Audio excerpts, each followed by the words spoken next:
4 PM news network में दोस्तों आपका स्वागत है। मैं हूं आपके साथ राशिद ज़हीर। आपके सामने हमने बारहा कुछ इस प्रकार की आशंकाएं जताई कि भारत में जिस प्रकार जगह जगह हिंदुत्ववादी दल अपनी एट्रोसिटीज़ कर रहे हैं, अपने अत्याचार कर रहे हैं, उससे क्या ऐसी स्थिति तो पैदा ना हो जाए किसी रोज़ कि आपस में कोई ऐसा बड़ा बूम, कोई रवांडा जैसी स्थिति तो पैदा ना हो जाए। सरकारें जब इसके पक्ष में आ जाती हैं तब ज़्यादा खतरा होता है। मैं आपको दोस्तों बताना ये चाहता हूँ कि एक रिपोर्ट आई है, हालांकि इसको आए हुए 3 दिन गुजर गए, लेकिन जब गोदी मीडिया ने इसको ज़्यादा छापा नहीं तो मुझे लगा कि आपको बता देना चाहिए। दरअसल वायर ने इसको छापा है और ये United states Holocaust memorial museum द्वारा एक पब्लिश होती है सालाना ग्लोबल स्टडी के अनुसार एक रिपोर्ट ये आई है दोस्तों कि अगले 2 सालों में भारत में नागरिकों के खिलाफ बड़े पैमाने पर हिंसा का गंभीर खतरा हो सकता है। जब डोवल साहब ने कहा कि हिंदुओं को मंदिर जो तोड़े गए हैं उनका बदला लेना चाहिए, तब मुझे एकदम अचानक ये रिपोर्ट मेरे दिमाग में स्ट्राइक कर गई और मुझे लगा कि आपको इससे अवगत कराना ज़रूरी है। अंग्रेज़ी में लिखा है, मैंने इसका खूब वायर वालों की साइट पर जाकर हिंदी में देखा, लेकिन मैं आपको पढ़कर सुनाता हूँ। इसके अंदर यह है कि रिसर्चर्स जिसे इंट्रा स्टेट मास किलिंग कहते हैं, उसकी संभावना के लिए 168 देशों का आकलन किया गया, जिसमें देश चौथे स्थान पर है। इसमें भी महत्वपूर्ण बात यह है कि भारत उन देशों की लिस्ट में सबसे ऊपर है जो ऐसे खतरे का सामना कर रहे हैं जो पहले से बड़े पैमाने पर हिंसा नहीं हो रही है।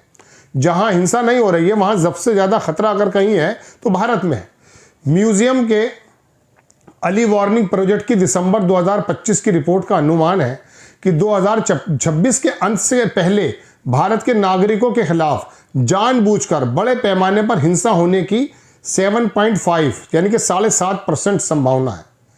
रिसर्चर्स ऐसी हिंसा को इस तरह परिभाषित करते हैं कि सशस्त्र समूह 1 साल के भीतर कम से कम 1000 गैर लड़ाकों को उनकी ग्रुप पहचान के आधार पर मार देते हैं।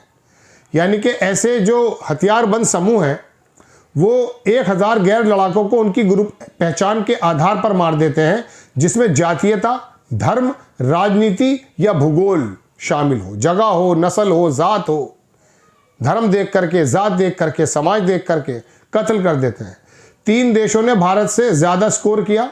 म्यांमार पहले स्थान पर है। पूरी दुनिया जानती है कि किस तरह से वहाँ रोहिंग्या मुसलमानों को मार काट करके समंदर में डाल दिया गया था। उसके बाद चाड, ये अफ्रीकी मुल्क है, और सूडान है। सूडान के बारे में तो आप सुनते ही रहते हैं, वहाँ कितने गुरिल्ला और कितने युद्ध होते हैं।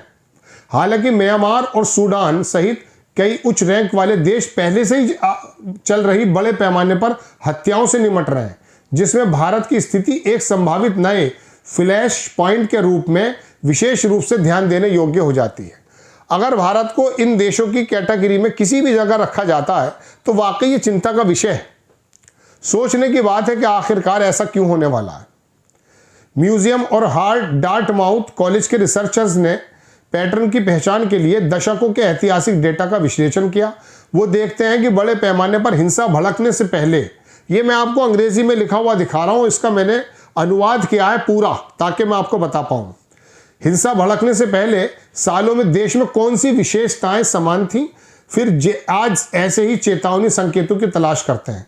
रिपोर्ट पूछती है कि आज कौन से देश उन देशों से सबसे ज़्यादा मिलते जुलते हैं जिन्हें अतीत में उनके बड़े पैमाने पर हत्याओं के शुरू होने से 1-2 साल पहले बड़े पैमानों पर हत्याओं का अनुभव किया था। ये रिपोर्ट जो है दोस्तों, जो मैं आपको दिखा रहा हूँ, और इसका शीर्षक भी डाला इन्होंने, India among top countries at risk mass atrocities, US Holocaust museum warns.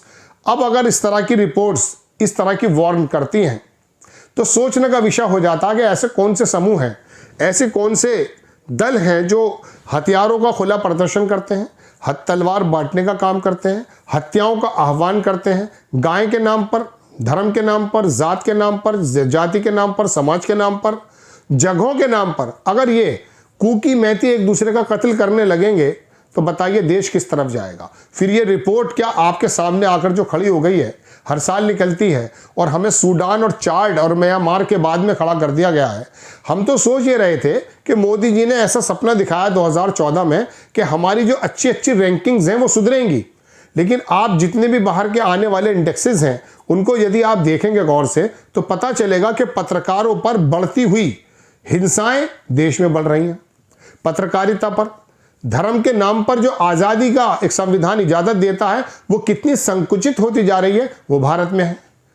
Hindu मुस्लिम हो, हिंदू कब्रिस्तान और ये तमाम चीज़ें हो, शमशान हो, मज़ार हो, मस्जिदें हो, यात्राएं हो, ये ऐसे प्रतीक बन गए दोस्तों कि कहीं मज़ारों को तोड़ा जाता है, कहीं यात्राओं के ज़रिए ऐसे स्लोगन कहे जाते हैं कि अगर वो वाकई अल्पसंख्यक जमात का कोई भी पार्टी अगर करने लगे तो योगी बाबा का फौरन बुलडोज़र निकल आएगा।